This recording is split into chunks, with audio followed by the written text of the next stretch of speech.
खबर है भदोही से। आज क्रिसमस डे पर Saint Xavier's senior secondary school में यीशु मसीह का जन्मोत्सव बड़े ही धूमधाम से मनाया गया। भदोही के महबूब बाईपास जौनपुर के Saint Xavier's senior secondary school में यीशु मसीह का जन्मोत्सव बड़े ही हर्षोल्लास के साथ मनाया गया।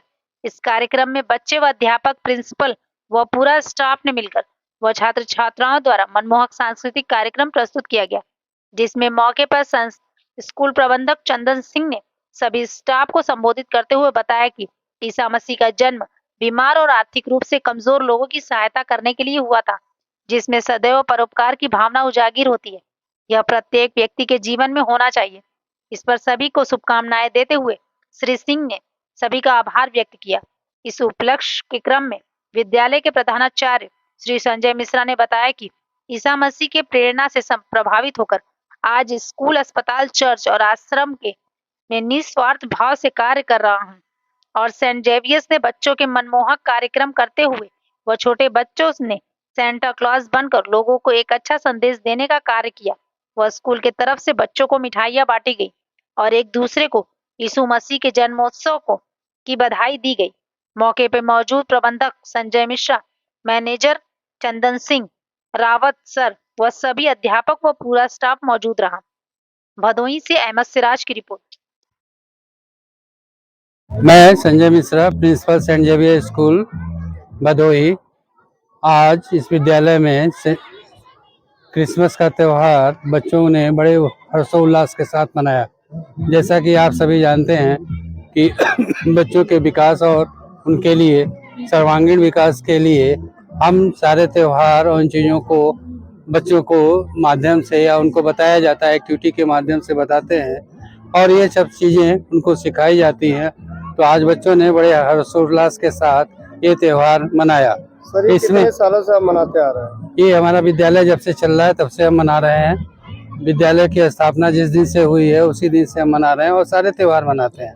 इस कार्यक्रम के माध्यम से लोगों में, उनके बच्चों में क्या संदेश देना चाहते हैं? बच्चों में संदेश ये देना है कि बच्चों को पहली बात तो ये जाने कि ये त्यौहार क्या है, किसके उपलक्ष्य में है, क्यों है, क्या इसके पीछे रीजन है, वो जाने।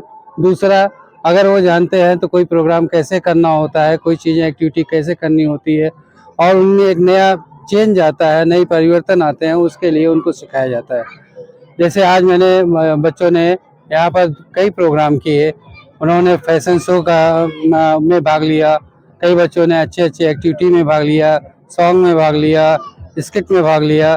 तो इस तरीके से जब बच्चों ने उसमें भाग लिया तो उनको सीखने का मौका मिला तथा इसकी तैयारी में ही बच्चों ने ही पूरी तैयारी की। चाहे उन्होंने यहाँ पर यीशु का घर बनाया, चाहे उन्होंने विभिन्न प्रकार के एक्टिविटी की जो बनाया है, तो उसमें क्रिएटिविटी बढ़ी, उनकी क्षमता बढ़ी और इस तरीके से उन्होंने इस कार्य को जब करने के बाद तो उनके अंदर एक भावना आई कि हम ये काम कर सकते हैं। कुछ बच्चों ने सहयोग किया कैसे प्रोग्राम को रन किया जाए, तो उन्होंने भी बहुत अच्छे तरीके से किया। कुछ बच्चों ने संचालन का काम किया, एंकरिंग का काम किया। उन बच्चों ने जब एंकरिंग का काम किया तो उनके अंदर स्टेज फोबिया जो होती है वो दूर हुआ और वो इस तरीके से वो सीखते हैं। हम केवल विद्यालय में पढ़ाई के अलावा इन क्रियाकलापों से उनको भी विकास करने के लिए, उनका सर्वांगीण विकास जैसे कर सकते हैं, ऑलराउंड डेवलपमेंट उनको करने के लिए हम उनको सिखाते हैं। सर, अगर पढ़ाई की बात करें तो क्या सुविधा आपके स्कूल में है बच्चों को? हमारा विद्यालय सीबीएसई माध्यम से, सीबीएसई दिल्ली से मान्यता प्राप्त है। नर्सरी से लेके क्लास 12 तक है और इस विद्यालय में नर्सरी प्ले ग्रुप है, नर्सरी एलकेजी यूकेजी तथा 1 और 2 3 4 5 की पढ़ाई पूरे अच्छी तरीके से होती है। हमारे पास वेल ट्रेन टीचर हैं और वो जो पढ़ाई करते हैं उसमें जितने भी नए आईसीटी है उनका हम यूज करते हैं। बच्चों को होमवर्क, चाहे असाइनमेंट, उनको activity, chapter wise activity, class activity, बाहर की एक्टिविटीज़, सब आउटसाइड एक्टिविटी उनको कराते हैं। 6 to 12 की हमारी जो पढ़ाई होती है, 6 to 8 उनका भी जो लैब है, लैब में उनको ले जाते हैं। लैब एक्टिविटी है, कंप्यूटर की एक्टिविटी है, चाहे साइंस की एक्टिविटी है, सारी एक्टिविटी वो करते हैं। उनकी पढ़ाई एक अच्छे सुयोग्य शिक्षकों द्वारा कराई जाती है। 9 to 12 हमारा जो 12th बोर्ड है, सीबीएसई बोर्ड, उसकी तैयारी हम अच्छी तरीके से करा रहे हैं। उनके लिए उचित जितने भी लैब हमारे पास है, शायद भदोही जनपद की सबसे अच्छी लैब अपने पास होगी। जिसमें वो अपना प्रशिक्षण करते हैं, सीखते हैं, प्रैक्टिकल करते हैं और लर्निंग बाय डूइंग और लर्निंग बाय एक्शन जितना भी चीज़ें हो सकती हैं national education forum national curriculum forum से जितने भी हो सकता है, जो भी पाठ्यक्रम निर्धारित किया गया है एनसीईआरटी द्वारा, न्यू एजुकेशन पॉलिसी के अंतर्गत जो भी चीज़ें चाहिए सारी सुविधाएं अपने पास है। अभी हमने खेलकूद का आयोजन किया है जिसमें हमारे सभी बच्चों ने करीब 450 बच्चों ने भाग लिया और उन्होंने खेल कूद में भी अपनी प्रतिभा का लोहा मनवाया और दिखाया।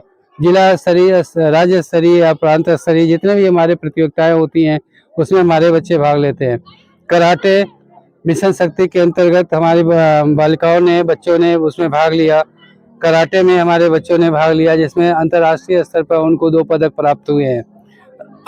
Very good sir. का आखिरी सवाल, जी, आपके इस बेहतरीन स्कूल में गरीब बच्चों के लिए क्या सुविधा है? आरटीई के तहत जो भी हमारे एडमिशन होते हैं तो वो एडमिशन गवर्नमेंट द्वारा जो निर्धारित मानक है उसके अनुसार हम उनका एडमिशन लेते हैं। सर गरीब बच्चों अक्सर जिसे ज्यादातर ये देखा गया है कि रजिस्ट्रेशन के दौरान उसमें जिस सेटिंग होती है लोगों की, ऐसा सुनने में आ रहा है। अब ये सेटिंग और गेटिंग तो का मैं नहीं जानता है कि जी। नहीं हो पाता है, जिनको जरूरत होती है, तो उनके लिए क्या कहना चाहिए या कैसे हो उनका?